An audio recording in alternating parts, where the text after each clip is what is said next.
In this video, we're actually going to be talking about the Wharton School of Business. Now, obviously, based off the title of this video, some of you might have some concerns about what direction this video is going to go, if there's going to be anything said negatively about Wharton. Absolutely not. I think Wharton is one of the best, if not the best, finance MBA that you can get across the board. Ranks very well across many different other industries as well, too. So in no way, shape, or form am I trying to ever put down Wharton School of Business. I think that it's definitely something you should consider if you specifically want to target finance.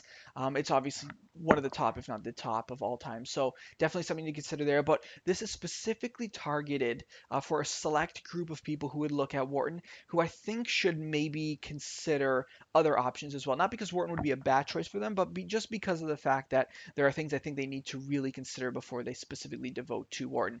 One of the profiles is somebody who is coming from a non-traditional finance background with the intention of transitioning to finance. So for example, somebody will make up a profile, somebody comes out of their undergraduate degree 3.9 out of a top tier liberal arts type of school, and they worked in the public sector for 2 years, get a good GMAT score, apply to Wharton, and suddenly they're into Wharton. They're going in, they're looking at the salary reports. They think they're going to go in and graduate with an extremely high salary in finance based off of the reports that they've been reading. This isn't to say that that can't happen, that that won't happen, and it hasn't happened. But I want people to really have a realistic understanding of the landscape that they're actually going into. One of the things to note about Wharton is because of its rank and because of the reputation it has in the marketplace, it tends to attract the very best in finance. And so you're getting a lot of people there who are your finance counterparts who have already not only majored in finance but have worked in finance, have gone to these top level schools, have the top level marks, have the top standardized test scores, have the networking in place to secure that post MBA employment that they're looking for. In a lot of cases, they might have already been competitive for that position, even if they didn't have the MBA program.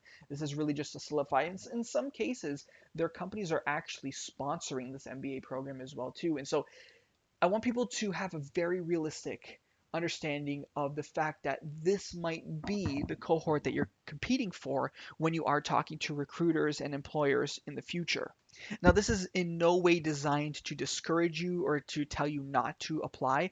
What it's simply telling you to do is to really understand where you are relative to where you want to go and what you need to do in order to get there. Simply going there and being a top performer in your MBA class is not going to guarantee you that you're going to graduate and beat out some of these people that have these outstanding resumes and backgrounds, just because of the fact that you have Wharton attached to your name, just like they have Wharton attached to their name as well too. And so one of the top things that I can recommend for people is, specifically if you're looking at Wharton and maybe you've already got in and you're just waiting for your time to matriculate, is I would see if it's possible for you to get a pre-MBA internship.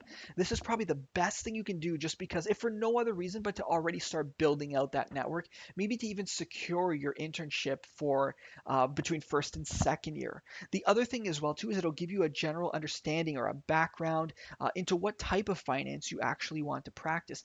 You might be coming from a completely different background where your exposure is limited to none outside of what you've read online or have heard about from friends and colleagues and students. And so you might have a completely different perception for what finance actually is. And so this will give you a general understanding and just kind of get your foot into the door so you have a very realistic understanding of what you're getting yourself into.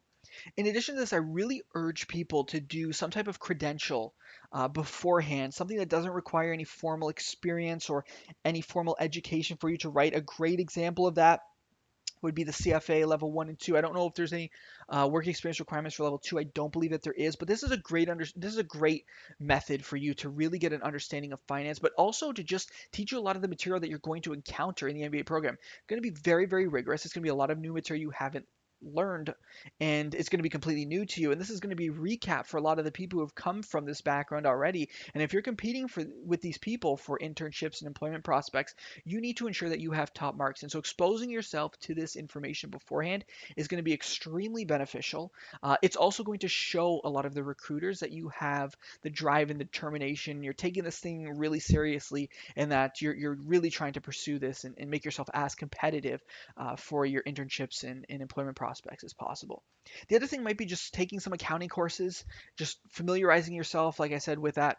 But even more than that, just really networking before you even get into the program. I would start networking the minute you accept that program, just building out the amount of people who can really help you. I would not only target people who've come from different backgrounds, who've transitioned into finance, but people who've gone to other MBA programs, people in other states, people in other countries, even just to diversify your network as broad as possible so that you have as many opportunities available to you when you are looking for maybe even referrals, or you're looking to see who can offer you some type of internship or job placement.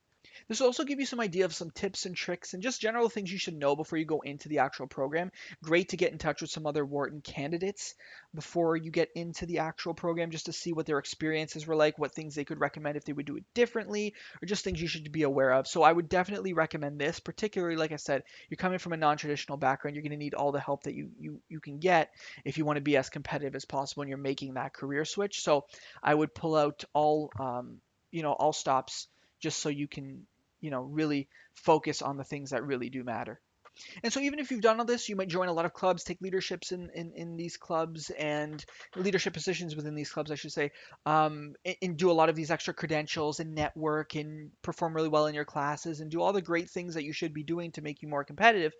You still might find yourself in a position where the employment prospects just aren't what you thought they were going to be. I think one of the most important things is to be as honest with yourself as possible and as realistic with yourself as possible, and to understand that, you know what, maybe you will be considered for lower ranking positions. Maybe you will be offered positions that are lower on the salary scale, and you may need to build that up over a period of time. And that might be okay just to get your foot into the door and so that you can build up your work experience. You're playing the long game in this situation. You're pursuing your MBA. You understand that you're paying quite a bit of money. You're taking yourself out of the labor force in order to make yourself even more competitive when you come back. And so when you put it into that perspective, it'll really make you understand what you should be understanding and what you should be expecting when you graduate from the program. So something else to keep in mind also. The last thing I really want to touch on is that maybe you consider all of these things, and maybe based off of some of the networking opportunities you've come across, you really do determine that maybe Wharton just isn't the place for you. And that's a reality. Just because it's the best ranking finance program, or at least one of the best, doesn't necessarily mean it's the best fit for you. And I think it's very important for people to be honest with themselves and to be able to recognize that. Also, maybe the type of finance you want to practice has better recruitment in other companies. Maybe going to Stanford is going to be more beneficial for you if you want to go into venture capital, although Wharton does place very well in venture capital as well too, so it's not necessarily going to prevent you from going that route. But maybe you just prefer to be in a school where you happen to be one of the top candidates in the class, so you get a lot of scholarship opportunities. So even if you can't make that transition to finance, or that you do need to take a position that has a lower starting salary, you can do so comfortably knowing that you don't have as much loans that you're accountable to. So these are other things to consider as well too. I would hate for people to limit themselves based off of looking at a small sample of schools that they think rank very well on paper, because the reality of the situation is just because that's the best school does not mean it's the best school for you. So another thing that I think people need to spend a lot of time being introspective about.